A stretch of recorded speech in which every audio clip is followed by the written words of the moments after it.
আসসালামু আলাইকুম আব্বা। কাল থেকে তোমার ছেলেরে হাতে চুড়ি আর ফিতা বাইন্দা রাস্তায় ঘুরতে বলবা। সামান্য একটা মেয়ে যাকে দিন দুপুরবেলা ঘোল খাওয়াতে পারে, সেটা পুরুষ নামে কলঙ্ক। এত উত্তেজিত হয়েও না তো। উত্তেজিত হবো না তো কি করব? আনন্দে বগল বাজাবো। হায় হায় রে, চোখের সামনে এতগুলো টাকা একটা মানুষকে পাও পাও দিয়ে আসতে হইলো। তাও সান্ত্বনা দিতে পারতাম যদি বাইকটা কিনা বাসায় নিয়ে আসতো।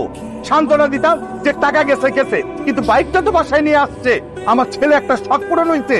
তোমার ছেলেকে বলবা, ও যতদিন টাকা রোজগার করতে না পারে, এই ক্ষমাটাই চেহারাটা যেন আমার সামনে না নিয়ে আসে, আমার চোখের সামনে যেন না পড়ে।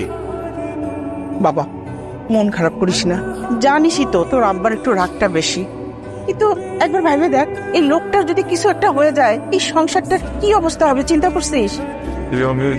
তুমি আমার সাথে এমনটা কিভাবে করলা? তুমি তো এমন মেয়ে না, কিন্তু কোনো ঝামেলাতে পড়ছো। ওকে এসব কি পড়ছিস? ইহা একটি মুখোশ। আমারটা প্লাস্টিকের তৈরি, কিন্তু বিশ্বব্যাপী ইহা রাবারেরও তৈরি হয়ে থাকে, ইহা কাপড়েরও তৈরি হয়ে থাকে।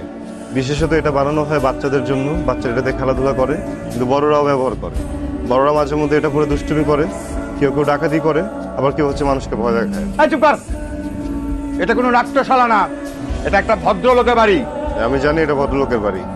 যে ভদ্রলোকের বাড়ি উনি গতকাল বলেছিলেন আমি যেন কখনো তাকে চেহারাটা না দেখাই, উনি হয়তো এখন ভুলে গেছেন।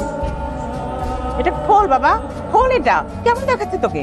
চাকরি বা মৃত্যু ছাড়া আমার মুখ থেকে এই মুখোশ এখন কেউ সরাইতে পারবে না। মা, কেন খুলতে পারবি না কেন? তোর মুখের মধ্যে কেউ কি চুন কালিমা খাইয়ে দিছে? একজন শাবালক সন্তানকে তার পিতা যখন বলে যে তুই কাজ করিস না, তুই কালকে থেকে আমার মুখ দেখাবি না, তখন আসলে আলাদাভাবে চুনকালি মাখার কি, সরি ভুলে চুনকালি বলে ফেলছি, চুনকালি মাখানোর কিছু নাই বাবা। আমি কি তোমাকে না দেখে থাকতে পারি বলো? আমি রিয়েলি সরি, সো সরি। আরে বাবা, তুমি সরি বলতেছো কেন? এই কি হয়েছে? সরি বলবো না তো কি করবো বলো? আমি জানি আমার জন্য তোমার অনেক অপমান সহ্য করতে হয়েছে, তাই না? শোনো, তুমি যে বেঁচে আসছো না এটাই অনেক, বুঝছো? মানুষ যে কত খারাপ হতে পারে আমি না হারে হারে টের পাইছি এবার, জানো? অ্যাক্সিডেন্ট করে একটা মেয়ে রক্তাক্ত অবস্থায় রাস্তার মধ্যে পড়ে আছে। মানুষজন ওই মেয়ের মোবাইল, পার্টস, ওয়ালেট এগুলো নেওয়ার জন্য ব্যস্ত হয়ে গেছে, জানো? মানুষের কি মরার ভয় নাই? ওকে, ওয়ালেট টাকা যা গেছে তো তোমার পাওয়া যাবে। যদি জীবনটা চলে যেত এটা পাওয়া যেত। আমি নিজে কিনে দিব না সবকিছু, ঠিক আছে? আপসেট হয়ে যাবো। আমার জন্য তো তোমার অনেক কথাই শুনতে হয়েছে।